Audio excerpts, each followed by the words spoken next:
Good evening. I'm Nigel Redden, General Director of Spoleto Festival USA, and I want to welcome you to this evening's discussion, Exploring Omar. This is the last in our series. The series was designed to have taken place in conjunction with the premiere of Omar, the opera written by Rhiannon Giddens and Michael Abels, which was to premiere at the beginning of the festival this May. However, because of COVID, we've had to postpone the opera to 2022, but we have kept the series of discussions going. The series, of course, is based on the life of Omar Ibn Said, an enslaved African who wrote his autobiography in 1831. He was a fascinating man, a scholar, a Muslim, who was first enslaved in Charleston and fled and lived most of his life in North Carolina. The last in this discussion series is about burial practices, African-American burial practices, and seems particularly appropriate as it is the last of this series. The Omar Ibn Said's body was probably buried in Bladen County in North Carolina. However, the actual site is unknown. The Spoleto Festival's interest in Omar Ibn Said was stimulated by our curiosity about Charleston, of course, our home in Charleston.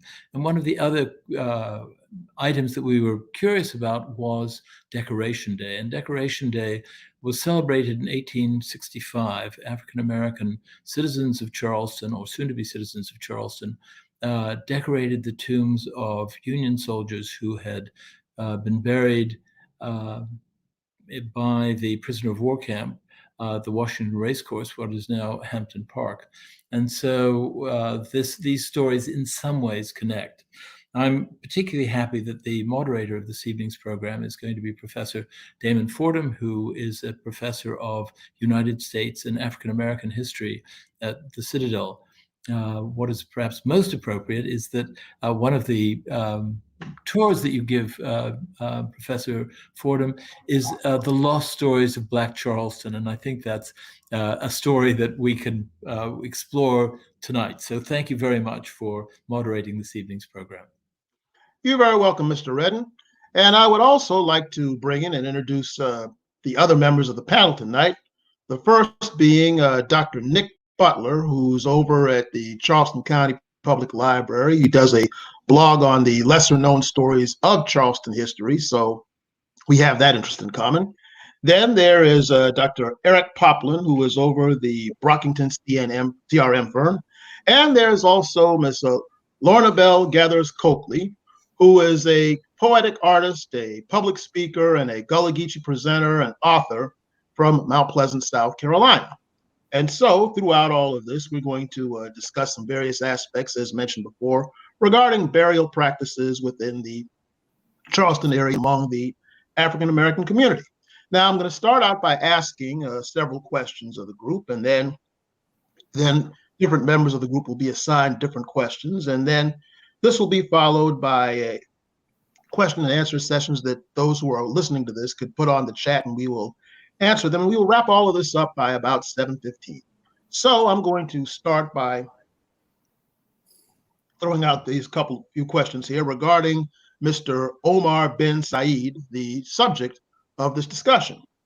And if any of you know the answer, please feel to jump in on this point. Now, according to a historical text, Mr. Omar Ibn Said was buried in the family graveyard in the Owens in Bladen County, North Carolina. Now, the Owens, we understand, were Presbyterians, and they likely buried Omar within the context of their faith. So does anyone know where exactly is the body of Omar Ibn Said today? No, I don't think that we know, and I'm not sure that anybody is sure. And since you mentioned that he was an enslaved man and the Owens family interred him, we can surmise, based on what we know about that time period, that he probably had very little input into the nature or the manner of his own funeral. I see. Does anyone else have anything to add to that? Yeah, I mean, that's quite possible, but there's also some indications that the enslaved people were given a fair bit of latitude, and that the burial of the dead was a practice that the owners did not participate in a very strong fashion. Some discussions of the people who were enslaved on the Waccamaw Neck, on the Waccamaw River, there's accounts of that happening. When there was a death, the community was allowed to take that person and bury them, and it was considered to be a sort of private thing that went on. But given the control that slavery introduces, we certainly, is that the exception? Right. Or how it goes, we really don't know, because people don't tend to talk about those things quite often. So, and I agree with both of them.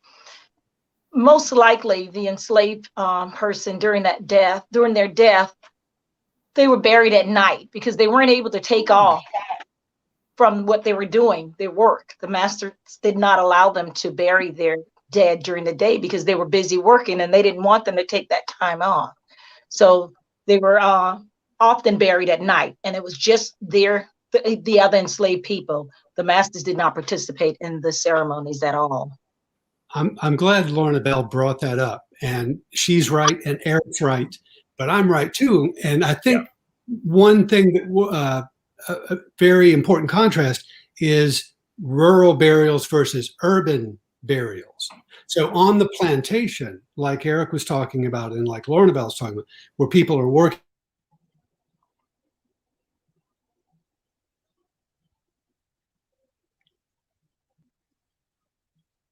I'm sorry. I think we've lost both of them, Damon, for some reason.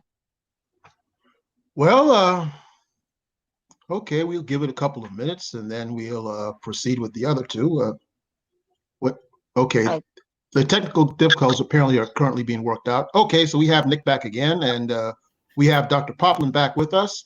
So I believe you were making a point, Dr. Butler. Can you continue, please? Sure, thank you. People who were working on a plantation in the fields perhaps had to perform burials of the enslaved in the evening, and perhaps, and probably very likely, those enslaved people on rural plantations had a lot of control over the burial of fellow enslaved people, because there's a large enslaved population and a relatively tiny white population. But in the city, for example, in Charleston, things were very different. So from the early 18th century until the early 20th century, the population of urban Charleston is about 50-50 enslaved people of African descent and white people, and after 1865, formerly enslaved, and the descendants of these African Americans who were enslaved, 50%. So during the era of slavery, the city of Charleston, even before it was incorporated, in colonial Charleston, the early slaveholders let their enslaved people take care of the burial of their own. But soon that turned into, in the very early 18th century, turned into large affairs which kind of got out of control in the eyes of the white authorities. So within urban Charleston, they enacted laws to constrain that kind of religious freedom and control over burials. So in the city and in the country, especially on plantations, whether it's South Carolina or North Carolina or Virginia, any slaveholding area, there were differences depending on the demographics of the area. Okay, Dr. Butler, could you explain what they meant by getting out of control? Well, what they meant, consider the South Carolina Act of 1740, commonly called the Negro Act. So it was an act passed by the provincial legislature in 1740, and in effect until 1865. Parts of it were in effect until 1865. That act declared that seven African Americans gathering together was too much.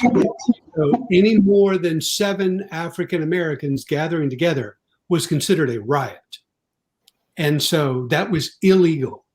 And that controlled, that gives us an idea of the mindset of the white authorities, who are very fearful of more than 7 African Americans gathering together. So the idea of multiple families going to a funeral, in the eyes of the white authority, that was a riot. That was a potentially disruptive situation. And they changed the law to try to shut that down. I see. So let me throw this out there. Now, whether Omar or not was converted or not is somewhat a subject of debate. So if he died a Muslim, how should he have been buried? And if not, should he be reburied and given a Muslim service? Well, not being a Muslim, I can't really speak to that. But how about you other panelists? Oh, I think that I mean, practices for burial, I mean, there's not, I don't think, a whole set of rites that would be undertaken just because you're Muslim. You know, like there are many Christian practices, you know, cultures influence the practices of burials. So the culture that you're in dictates how you might be buried. And there's things that happen. I believe that Muslim burials, and I could be misspeaking, but there's still a concept of, you know, sometimes people are buried, you know, they're wrapped in shrouds, yes, and buried in the ground, or they're put into crypts, etc. And there's places that people are placed to be buried. I think there is some conventions too of sort of like, you know, looking towards Mecca would be very important. You know, Christian burials here, though, we can, you know, the sort of the Western European tradition is the same thing, facing towards Jerusalem, right, or the east. So the deceased are laid on their backs with their heads to the west and their feet to the east. The graves are aligned east-west, basically. And then so that when you rise again, you're looking towards Jerusalem, which is where Jesus will come from when he returns.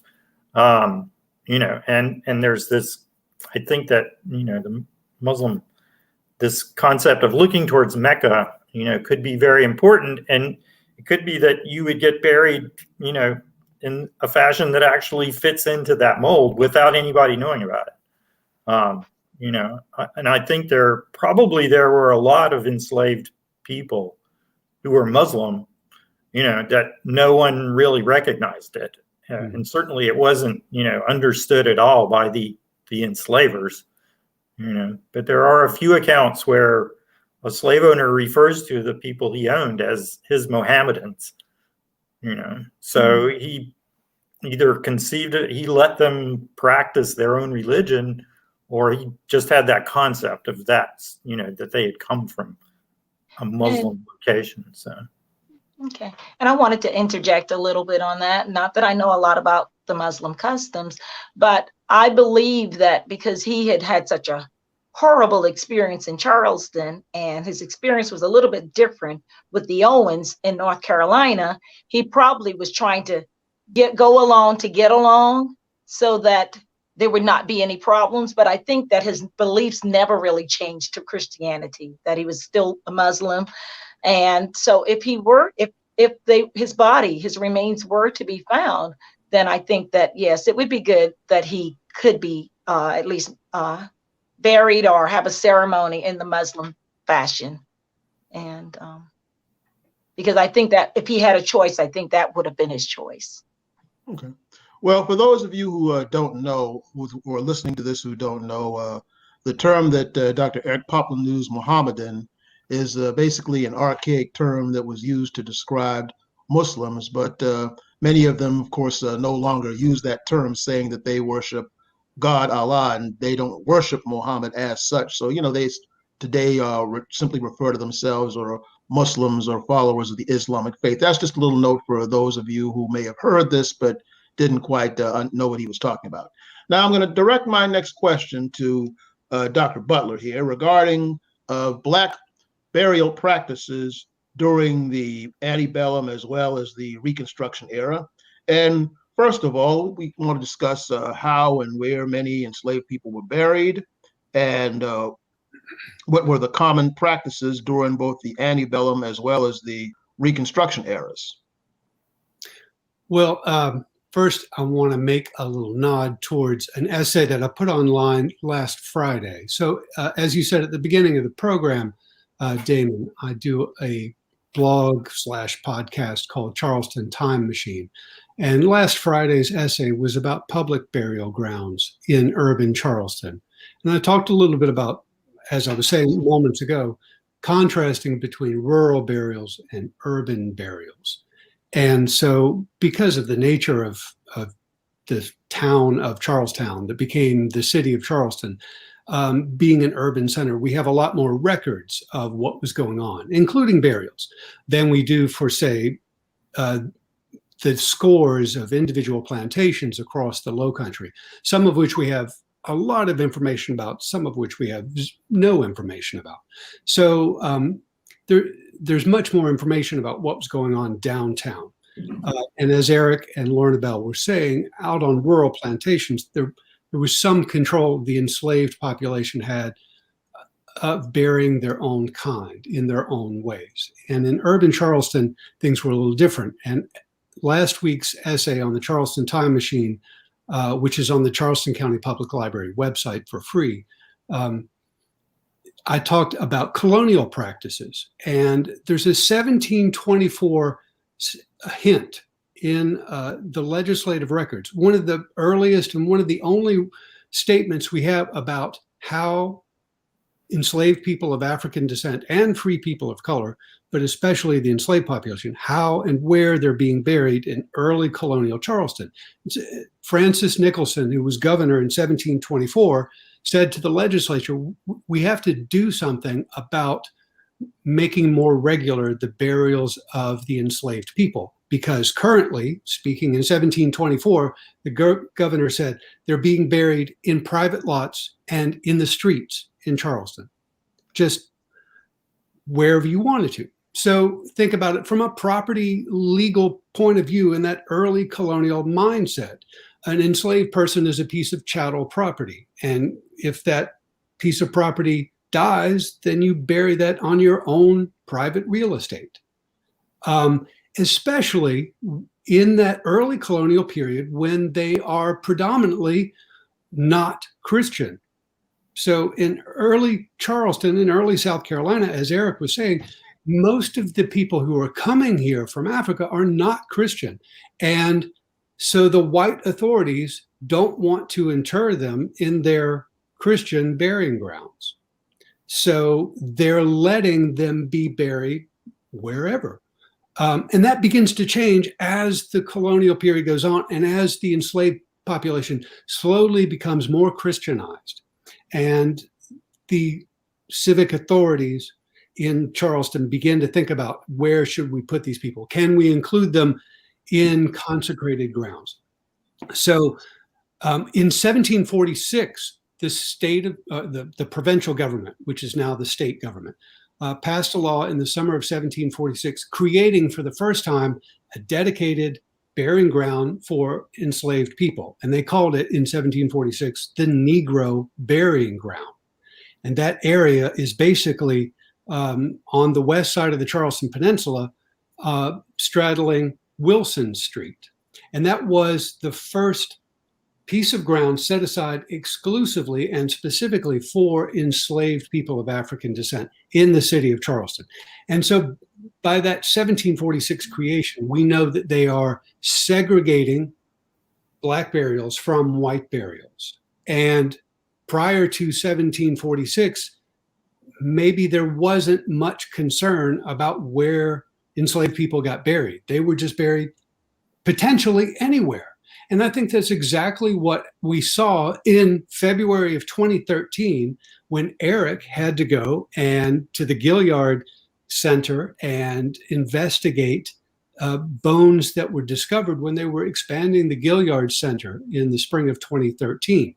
That was a piece of private property in the distant past. It was never marked as a cemetery on any maps. It was not a public cemetery. It was a piece of private real estate where somebody had buried people who were either enslaved or free people of color. We don't know.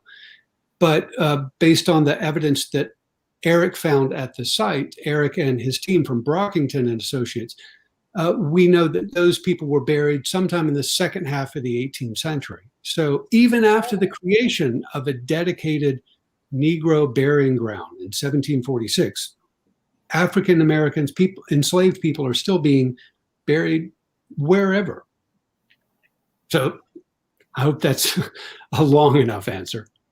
Okay, well now, so what about the practices during the Reconstruction era? Right. So going forward beyond the colonial period, thank you, Damon, for reminding me. So going forward, as the peninsula of Charleston became more developed, the city created more and larger public burying grounds. And this continued into the 20th century beyond the end of slavery. And I think we have a map that we can bring up on the screen to share with our viewers here. I've made this map of the peninsula, and those red polygons show the public cemeteries of early Charleston. So towards the bottom right-hand corner, there's a trapezoid. That's that colonial era burying ground, the public cemetery for white folks, and the Negro burying ground that was created in 1746. So that's in the bottom right-hand corner.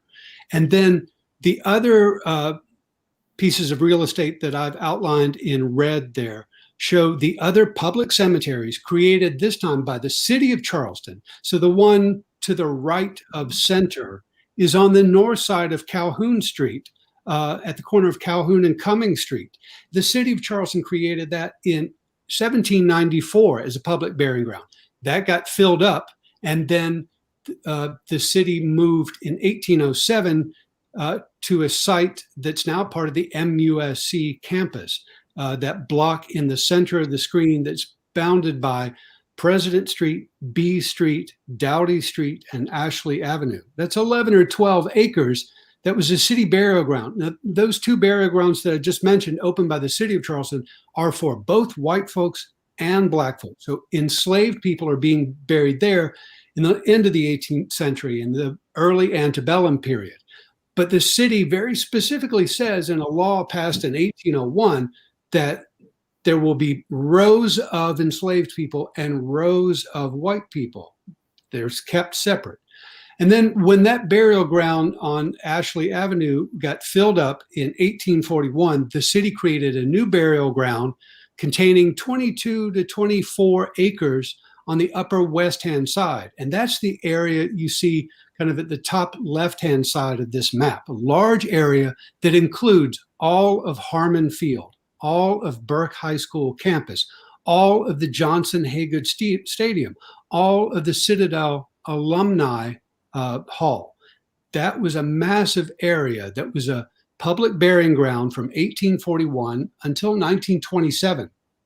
And there are more than 10,000 people buried there, black and white, but overwhelmingly, the most of them are poor people of color, poor people of African descent, predominantly the enslaved population of the last decades of slavery. So within the context of urban Charleston, there's a pretty robust history of how city authorities, which in the 18th and 19th century and the early 20th century meant the white civic authorities, were deciding how and where to bury the African American population. So I'm going to talk about this in the Charleston Time Machine podcast for this coming Friday. I'm going to talk about the antebellum period and the Reconstruction period. So this continues into the early 20th century. Those people who could afford to pay for a burial in a church, churchyard, a church cemetery, or a burial society like the Brown Fellowship Society, those people who could afford to be buried by their family and friends in a private burial yard. That was a minority of the population. The vast majority of Charleston's African American population, before and after slavery, were interred in the public burial grounds that I've outlined in red on this map. So there's just a huge story for that. But of course, it's a different picture on the plantations, and that's something that I'll let other people talk about. Okay, so very briefly, would you say that in modern times, burials are happening across racial lines or still on a segregated basis? Well, there's a phrase here in Charleston that some people have said that Sunday is the most segregated day in Charleston and other communities across the United States. And I think that's probably still true with our burial practices and the cemeteries. So we have churches that are largely self-segregated because of the legacy of race relations in our community. And most people now are buried in cemeteries that are affiliated with churches or in burial yards or cemeteries that are privately owned, like the Brown Fellowship Society had its own burial ground, not affiliated with the church, but it was a long-standing African-American cemetery. And so people tend to want to be buried with their friends and family. And that, even in the 21st century, is still pretty much a segregated phenomenon. Okay, very good. Now I'd like to move on to Dr. Eric Poplin, who is with the Brockington CRM. And so I'd like for him to explain that to our viewers, as well as what type of work does it do with the local governments and families and such. Right. Well, my firm, we provide services for people in a range of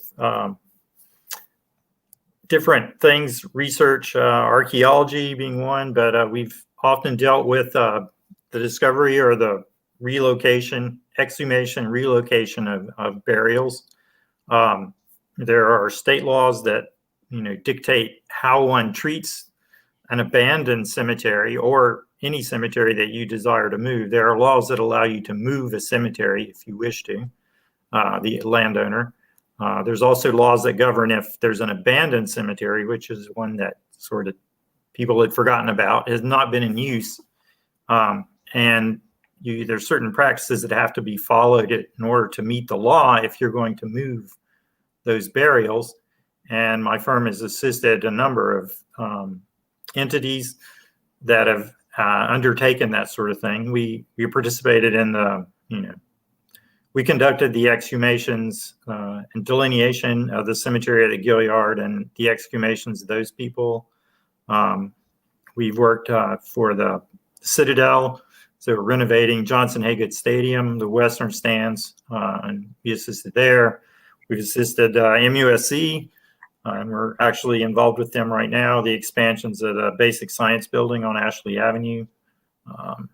And we're working too with the Charleston Housing Authority, which is the original public cemetery.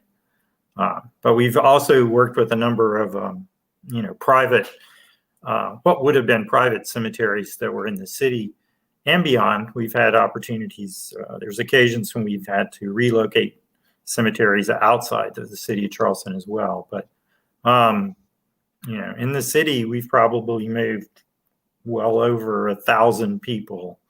And these things happen. Cities are restricted spaces. Like Charleston, the peninsula, there's only so much land. Almost any city is that same way. So the city originally set aside a parcel, like the original burial ground of, it was like 4 some acres or more than 4 acres, but that got filled up and then they opened another one. But then pretty soon there's this land over here that things have grown all around it and nobody's doing anything with it, right? So maybe we should build on that now and people expand over it. And I think too, and especially the colonial period, I think the concepts of cemeteries and their, what's the right word I want there? Sorry, it went right out of my head. That these are totally sacred spaces, that we memorialize them and they remain in this state was not as common in the past, particularly before the period of Enlightenment as we go forward. And then in the 19th century, the concepts of these things almost as parks, as places that we visit and commemorate those who are there, becomes very, very widespread. And so the concepts that, we would be building on the cemetery would remain there, even though we can't use it anymore forever, just didn't occur to anyone. That was not how people thought about these things. So you often get things that get built on over time. And that's what's happened to all of those public cemeteries, that the city had created. Okay, very briefly though, just for the purpose of clarification, could you explain the difference between a cemetery and a graveyard? Sure. Cemeteries are spaces where people are interred that are not associated with churches. If a graveyard technically is the yard or the space associated with a church where people are buried. A graveyard is a cemetery, but then it's a special kind of cemetery that would be directly associated with a church and usually adjoining that church in some fashion, either in the yard around the building or in land adjacent to it. Although I think here, and sometimes you'll see in cities again, the graveyard might be across the street from the church because that lot was available at the time, et cetera. But those would be graveyards as opposed to cemeteries. Okay. So what happens at the municipal levels to the deceased in the South Carolina Low Country? Well, I guess when there still remains a public burying ground that the city, for those, who are indigent or people who have no contacts, they have no relatives, sort of. In the past, they were called strangers, I think was the term. Someone who came to a city but had no family or anything like that and died, they would be buried in a part of the cemetery that was set aside for strangers, or people who are unknown, that died. I think the coroner uses those spaces. They have a burial ground that they use for people that have not been identified, but they have the remains. So these practices, people would be buried, and the rites. But then if something were to happen and there's some intrusion on the space or someone wants to use the space again, then through state law, and it's under the control of the city as the local government, has to approve the exhumation of the remains and then the reburial of the remains.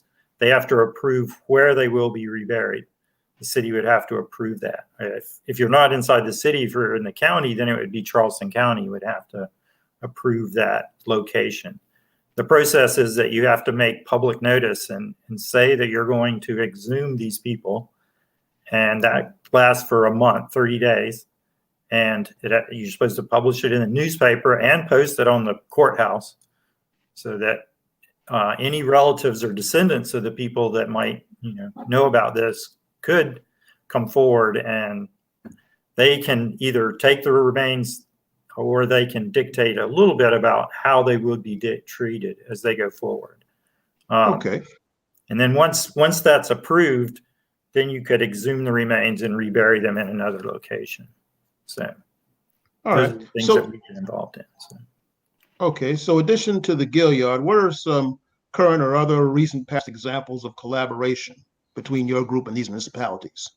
Well, like I said, at Johnson-Haygood Stadium was the first sort of large reburial effort that we dealt with. And there we removed the people who were buried under the western stands.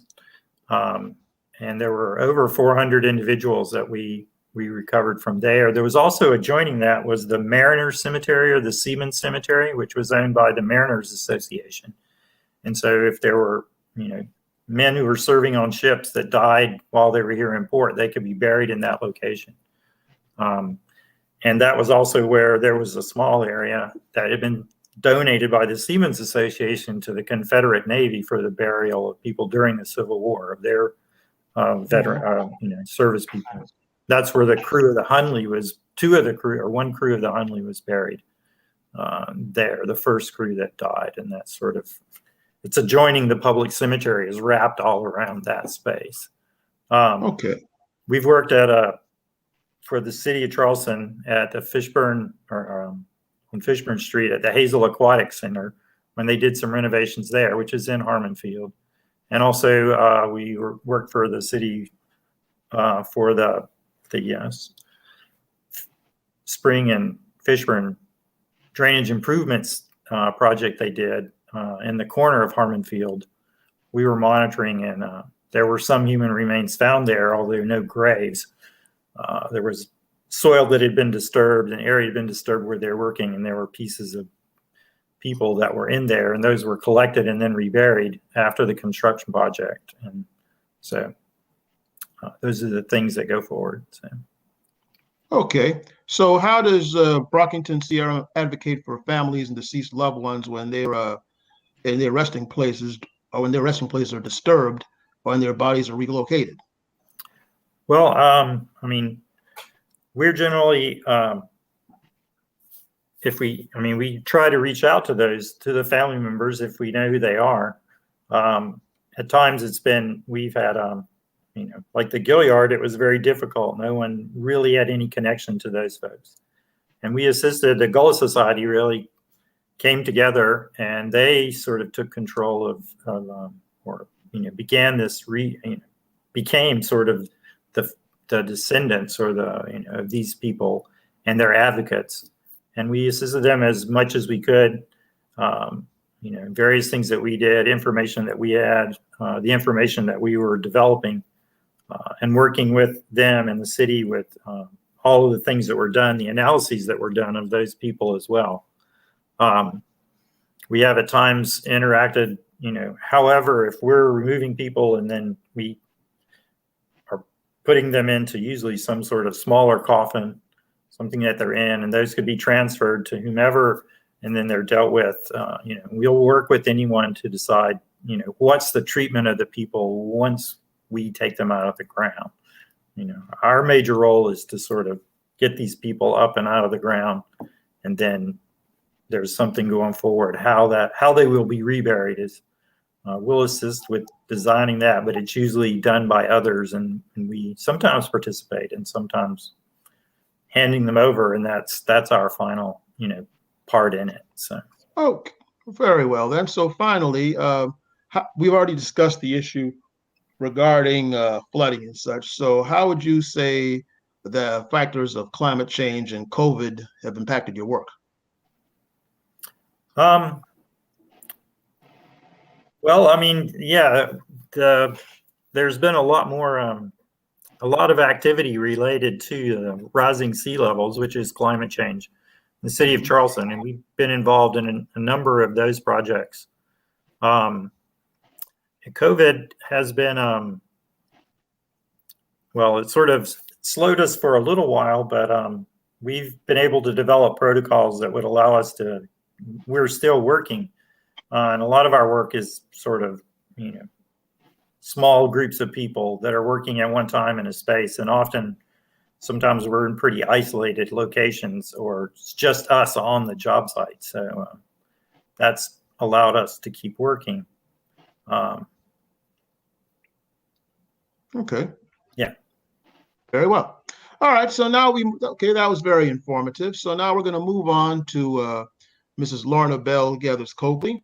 And I would like to ask her about something that she's been a major part of in the last few years here, which is Decoration Day. So if you could explain to us and the viewers, what is Decoration Day and its relation to Hampton Park and the neighboring Citadel, and where are the bodies interred now? Okay, Decoration Day is what is known to some as Memorial Day, because it's a day of celebrating those who died while in service. But for me and many others, when we refer to Decoration Day, we're referring to an event that took place in Charleston, South Carolina on May 1st of 1865. And on that day, newly freed African Americans, soldiers, local churches, white missionaries, and children all gathered at the Washington Race Course to decorate the graves of the soldiers who had just been hastily buried in a makeshift grave prior to that time. A few days before that, they had about 28 Black men that helped to bury those soldiers. And then on that day, May 1st, that's when they were celebrating. They had a big procession. They had the children singing. I call it the Battle Hymn of Republic, but it's John Brown's Body.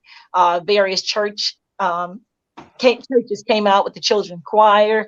And so that's why whenever I have that event, I try to emulate that in some way. And then after that, they had a picnic. They had food for everyone. And then they also had the soldiers come out, the 54th Massachusetts and all various colored troops were out there too. So it's a big deal, but unfortunately, there's not a whole lot of people that know about Decoration Day. It was Professor Blight, the Yale professor, that brought that up several years ago. And our own professor actually helped do some assisting in making and revealing that, our own very own Professor Damon Fordham. So, we're in Charleston, we're proud of that, and we're proud of him too. So. Well, I thank you. And to briefly explain what she just mentioned, Dr. Black came down here in 1998 or so when I was at the Avery Institute and asked me as a researcher there about that. And I was the one who dug up the newspaper files from May the 1st, 1865 that brought that to his attention. And he put it in one of his books around that period. And about 2 years ago at the Citadel, he gave a speech on that and acknowledged me before the crowd and in my role with this. So yes, that's very true. But moving right along to regarding of the issue of Decoration Day, you mentioned the issue of the children's choir and the music and the litany of the commemoration and so forth. And it's important to put this in the context that this was right after there was a ceremony at Fort Sumter about April the 14th, 1865, with William Lloyd Garrison and Denmark Vesey's son, Robert, as well as Robert Smalls. And they were commemorating the victory over the Confederacy. And Lincoln was supposed to come within the next couple of days to that ceremony, but Lincoln was assassinated when he and his wife went to Ford's Theater by a Confederate sympathizer. Mm-hmm. So it has to be looked at within that context of the celebration of freedom. And it's very important that we all understand that. Now, having said all of that, do you know of traditional ways that the Gulagichi community bury the departed, and were many of the soldiers involved, were they from the Gulagichi community that you know of? Yes. Before I do that, is it okay? I meant to ask if they could put up the slide of 8A, which actually showed the Charleston Daily News from 1865, also a quick glimpse of Hampton Park. And also 8B shows the soldiers' grave at Washington Race Course. And now to answer your question, yes, they're now at the Beaufort Cemetery. They're in Beaufort, South Carolina. And I'm sorry, I didn't remember the other part of your question. Okay, well, essentially, if the people who buried the individuals, or were many of the soldiers themselves of the Gulagichi community? Well, it is my belief that because they were soldiers from Hilton Head that were in the area, they were soldiers that were part of South Carolina. I believe when I consider South Carolina, I consider all of them as Gulagichi. If we're in that coastal area, we're Gulagichi. So I believe that, yes, there were some of the soldiers that were of that culture, of that heritage. And also I know that the people that buried them definitely were of the Gulagichi culture. Mm-hmm. Well, what about Gulagichi burial practices? Are you familiar with any of those? Yes. Actually on 11B, the picture, it shows the great, there's some spirit trees where bottles were let in the trees, I guess, to let off some of the evil spirits. But I know that, and that's in the lower right-hand corner of that picture. I know that a lot of the traditions now, they had people, the Gulagichi back then, they had graves that had, unique carved wood grave markers. They had trinkets, they had shells, they had flowers. They had different things like that, to commemorate the dead. Sometimes they would put something that person had with them before they died, something that was treasured by them. They would put that on the grave. I had a call maybe about a week and a half ago from someone who realized my name was Gethers. My maiden name is Gethers.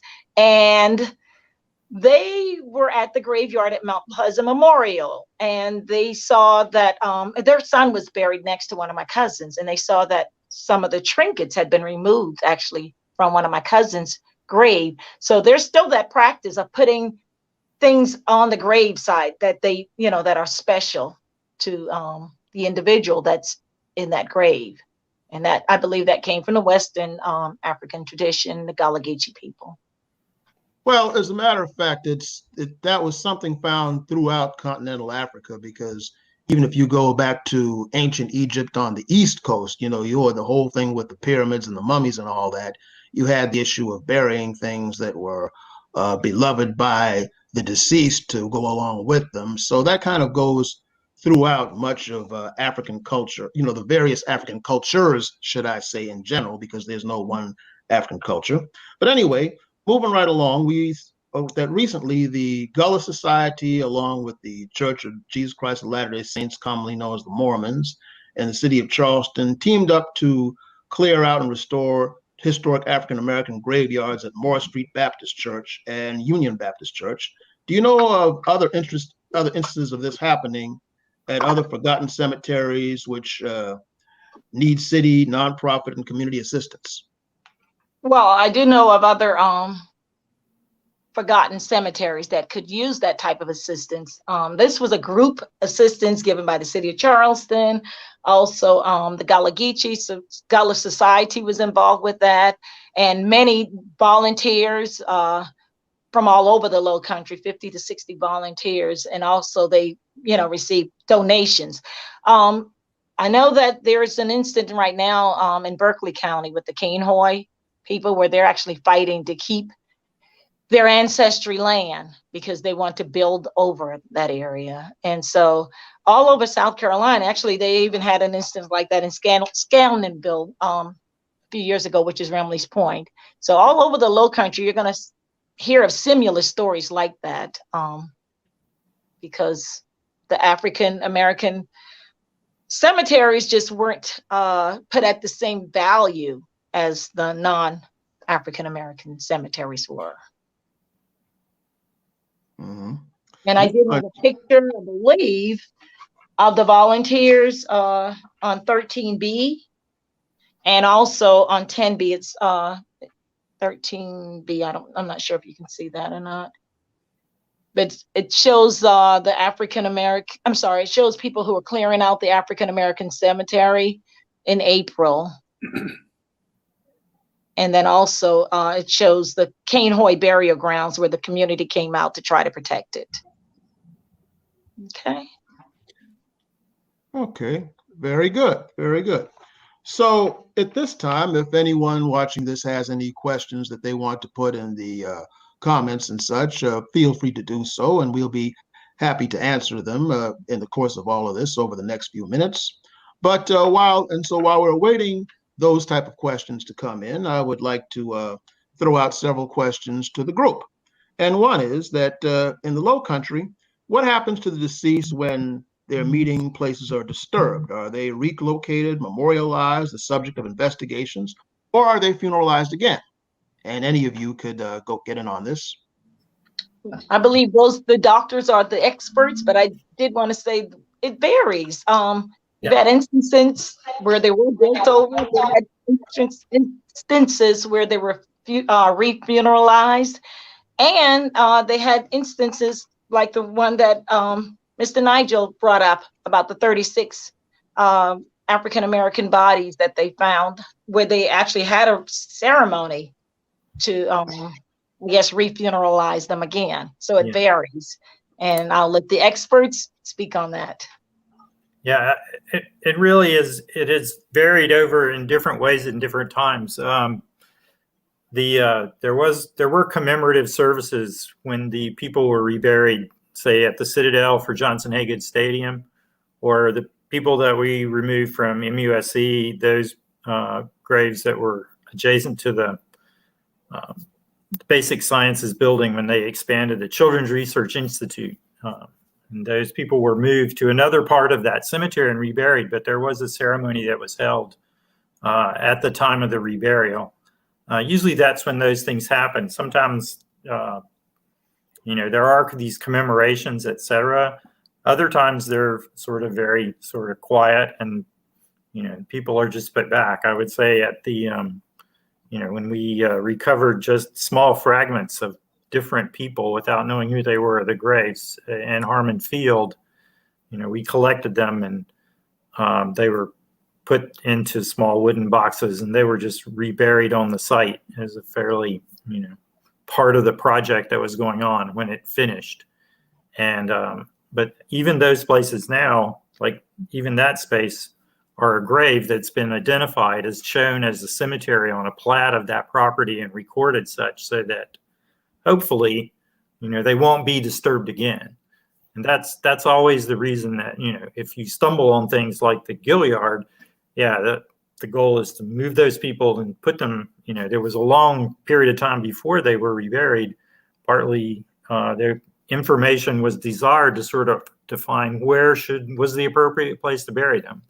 And really as close back to where they were exhumed from as possible is probably the best place for them to be. Unless there's some other factor that, goes forward.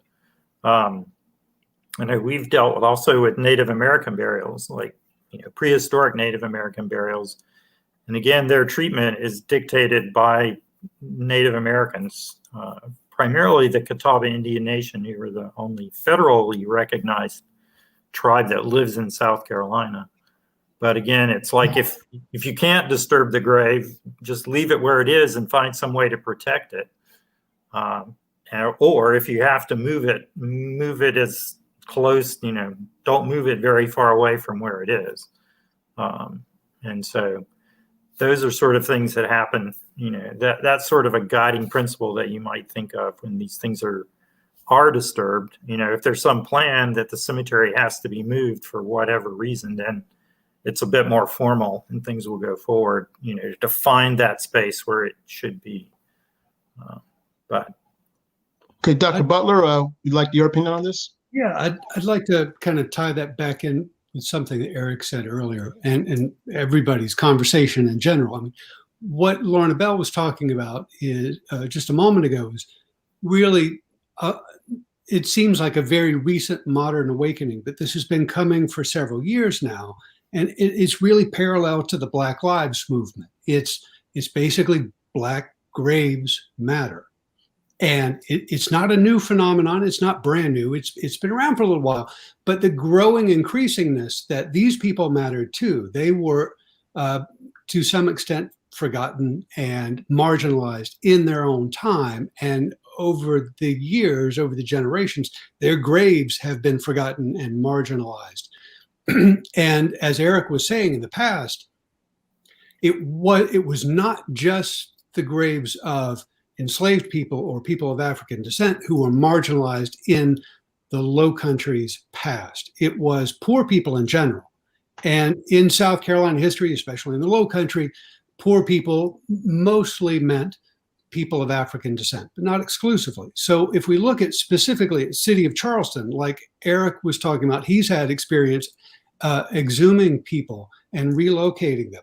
Most of those people, but not all of them, were of African descent. And so Eric on Reed Street exhumed, he was part of a team exhuming a large Lutheran cemetery. And the Mariners under Johnson Haygood Stadium, that's part of a poor white community. So in the distant past, there was reverence and protection of the elite white graves. These people were significant people. We must protect their graves. That was the attitude of the largely white civic authorities. And the graves of poor people and enslaved people had virtually no protection. So most of those poor people and poor white people and poor enslaved people ended up in the public cemeteries, which had zero protection. It was municipally owned land. And when it became filled, they basically threw down some grass seed and put up a for sale sign, and it became developed. So all of Charleston's public cemeteries, from the 1670s to the 1920s. They've been redeveloped. It seems horribly callous to us today, but that's a fairly modern kind of mindset. That philosophy that all graves matter, whether they were rich, poor, black, or white. That's a very new phenomenon. Even 50 years ago, 70 years ago, that phenomenon was not applicable in our community necessarily. There might have been poor people who said, those are my ancestors, don't build on top of that. But their voices were ignored. And that has changed. And so today there's a lot of very sincere and meaningful protest over developing cemeteries. But we have to remember that's a very new kind of phenomenon. So just like Black Lives Matter is gaining international attention now, we are hearing a lot about Black Graves Matter as well. Well, I think that they've... Can I interject just a second? Go ahead. Can you hear me, Professor? Yeah, go ahead. Okay, when Dr. Poplin was speaking, that made me, I'm sorry, Dr. Butler was speaking, that made me think of two things. Dr. O, I don't know if you all know him from the Gala Society. He was a proponent of, trying to make sure that Black graves matter. And we lost him last October. Also, there's a Chicora, the Chicora group. I know that they've been working toward that too. But that made me think about something that my grandmother used to say when I was little. The insurance man would always come around, and I have ancestors in the AME churches, Olive Branch, Goodwill, even in that cemetery that's down in Old Village. But I remember my grandmother saying, oh no, you have to have your insurance. Even though we're in the church, you got to have your insurance. Otherwise, they're going to throw you out there in Potter's Field. And so that made me think when you said that, Potter's Field is what they used to call it back then. Yeah. Yeah. Mm-hmm. Well, I know that,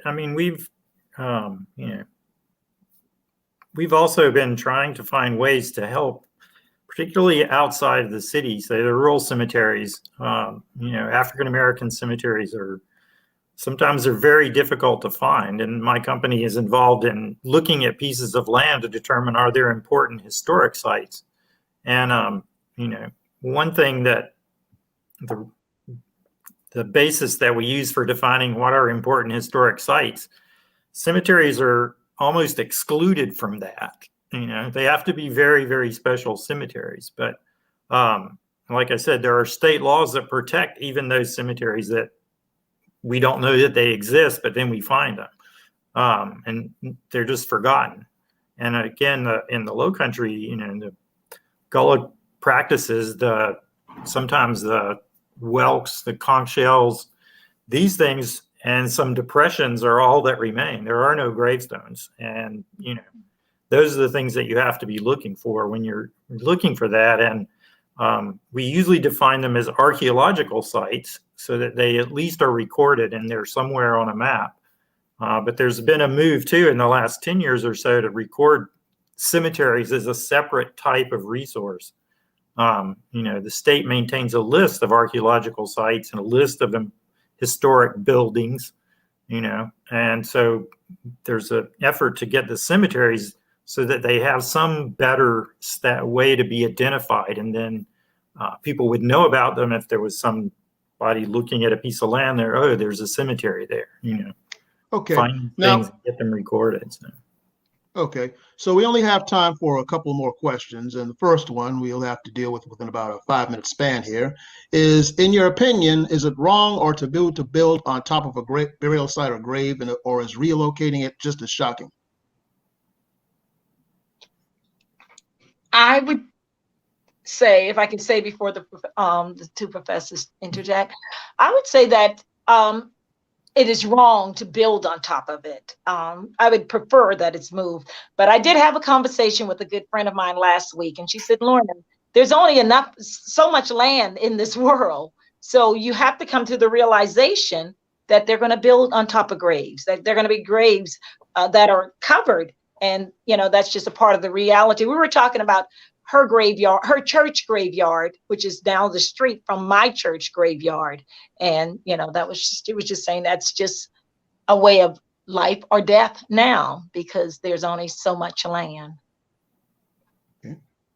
Yeah, I mean, it's done in the past. I mean, that was not just in the United States, but through human history, there's been a lot of graveyards that got built over by succeeding generations. Eric could probably speak more about that.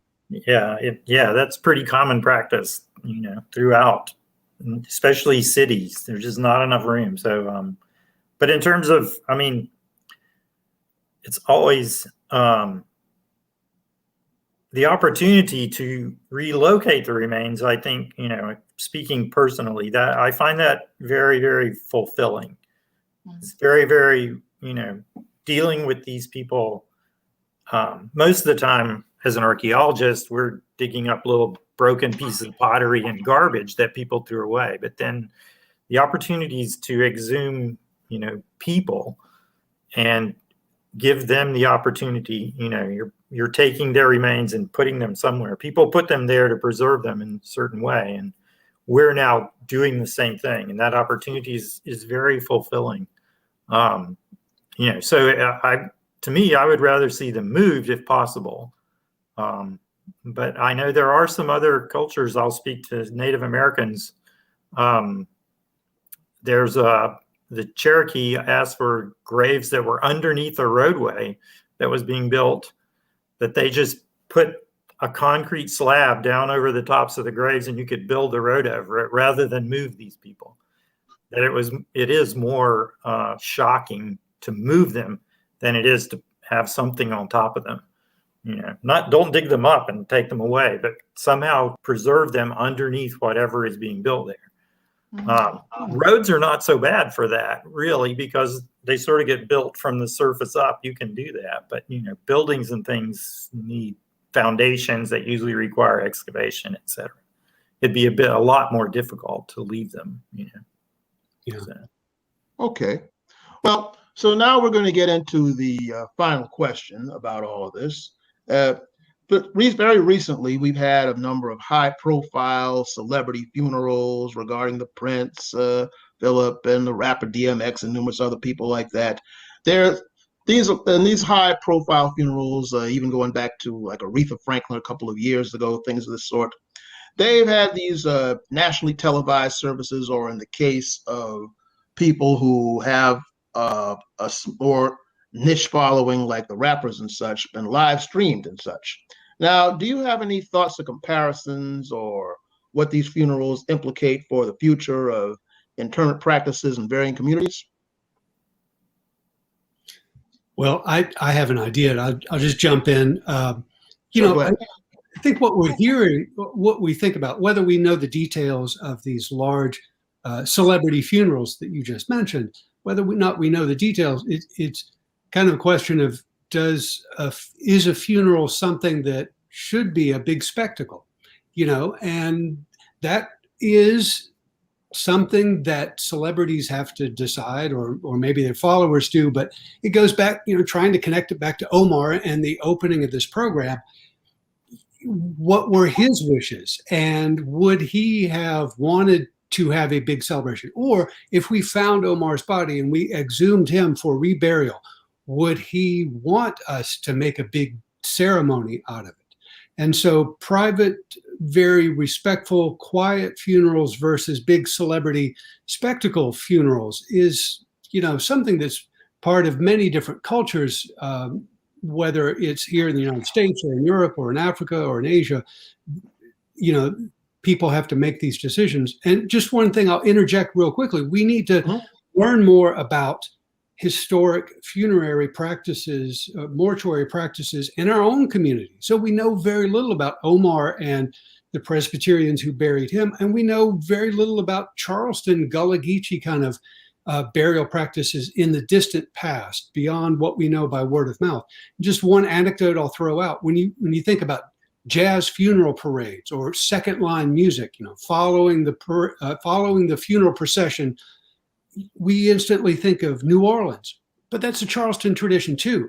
In the 19th century, early 20th century, yes, there were Black churches and Black burial societies that had funeral parades with bands. There's documentary evidence of that, but we've forgotten about these traditions and we've lost sight of our own history. So we still have a lot to learn about funerary practices.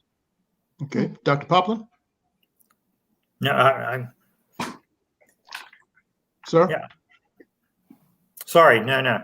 Nic covered most everything. Okay, well, Ms. Coakley then. Well, I was going to say, I don't know a lot about those funerals or the parades, but I do want to say that in the AME churches of Mount Pleasant, I found that, especially Olive Branch and Goodwill, I found that when it's an elderly person, we consider it a homegoing, and we almost have a party atmosphere. The people come to your house, they bring food, we're laughing and talking, we're doing everything. And then when we have that ceremony, we're almost having a celebration. We're clapping and we're dancing in church. And at the end, as we're viewing the body, as we walk by, we're singing this song, "I'll fly away, oh glory." And it's a happy occasion. We're just thinking about, they're going to fly away and see the Lord again. So it depends, I guess, on that, the atmosphere. At the AME churches in Mount Pleasant, we do a celebration, especially if it's an elderly person. We do a homegoing service. So it is kind of, but on a smaller scale, sort of like that. Okay, very good. So we have a couple of minutes left. So does anyone have any concluding remarks?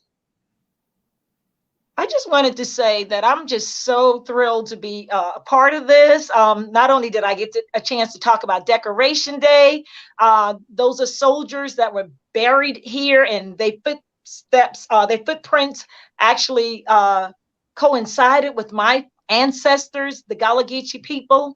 And also, even though Omar died in Fayetteville, he actually spent time in Charleston. So all of that, it kind of ties in together. So this has just been a great time for me. I've enjoyed every minute of it. Very well. Dr. Poplin? Yeah, it's a great privilege and honor to participate and talk about these things. I think that, we don't talk about cemeteries and graveyards enough, so that people will remember them and think about them, and we need to be doing things with them. So the opportunity is, greatly needed, and it's been a pleasure. Very good. Dr. Butler, finally from Sure. Dr. Butler. Just want to thank Spoleto Festival USA for hosting this program and bringing us together to talk about this important topic. And there's so much going on in our community that's relevant to this topic right now. And so it's really good timing. And so this Friday, I'm going to put up another essay on the Charleston time machine about those antebellum and early 20th century public cemeteries. We have still so much left to learn about our own past and our own traditions. And thank you for hosting this great conversation, Damon. Oh, incidentally, Dr. Butler, can you give the name of your blog for those out there who would be interested in looking this up? So you can just Google Charleston Time Machine, and it's on the website of the Charleston County Public Library. Okay. Very good, very good. And Ms. Coakley, can you tell the audience about your books and what you do at your presentations?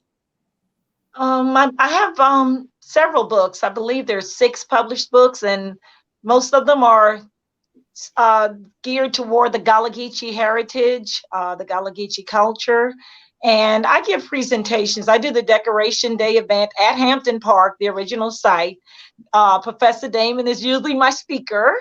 And we didn't get to do it last year or this year, but we hopefully will get in line next year. And I was just so glad when Mr. Nigel Redden contacted me and said that they were going to actually take Decoration Day under their wings had the pandemic, disappeared by this time this year, but that didn't happen. But hopefully Spoleto will be a part of Decoration Day next year. My books are available on Amazon, Barnes & Noble, all of the websites under Lornabelle Gethers. Some are under Lornabelle Gethers Coakley. And I use the proceeds from 2 of my books to actually pay for the Decoration Day events because I'm doing that all on my own. Although the Mayor Tecklenburg gives me his costs for Hampton Park, which is a great discounted price. And he usually comes out and speaks at the end. So, and I just want to thank I learned so much from every one of you tonight. This has been awesome. And I'm always talking to Professor Damon Fordham. He's a walking encyclopedia. So he was the perfect moderator for this. So I'm going to continue on with my research and studying because I'm trying to write a book about the AME Church graveyards of Mount Pleasant. And I want to concentrate on 3: Olive Branch, Goodwill, and Friendship, which Friendship have their people at the Ocean Grove Cemetery in Old Village. I was trying to tell my daughter I want to be buried at the Ocean Grove Cemetery. I said, I have enough family members out there. I would like to be buried out there. I love Old Village. And my daughter was like, oh, Mommy, I don't want to talk about that. So I guess I'll have to write it down. But anyway, that's going to be my next book. Okay, Dr. Poplin, is there anything that you want the audience to know about that you're involved with? Right now, I guess there's some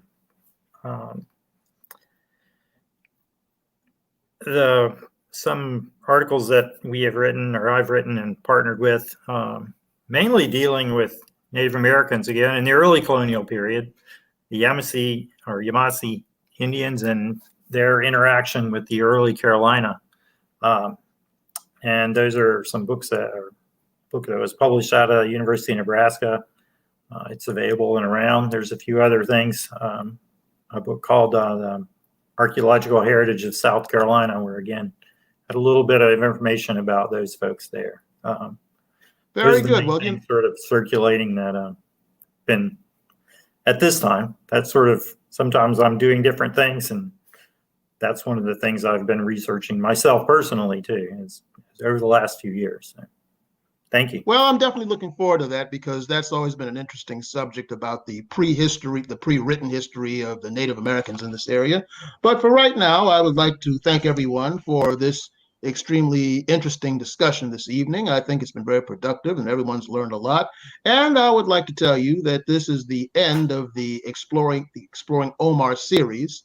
And if anyone would like to see this and other past episodes of the Exploring Omar series, they're welcome to check the Spoleto website for past episodes, as well as this for something that is very informative. But for right now, this is Professor Damon Fordham, along with Miss Lornabelle Gethers Coakley, Dr. Nic Butler, and Dr. Eric Poplin, saying good evening and thank you all for viewing. Thank you. Bye-bye. Good night. Keisha. Yep.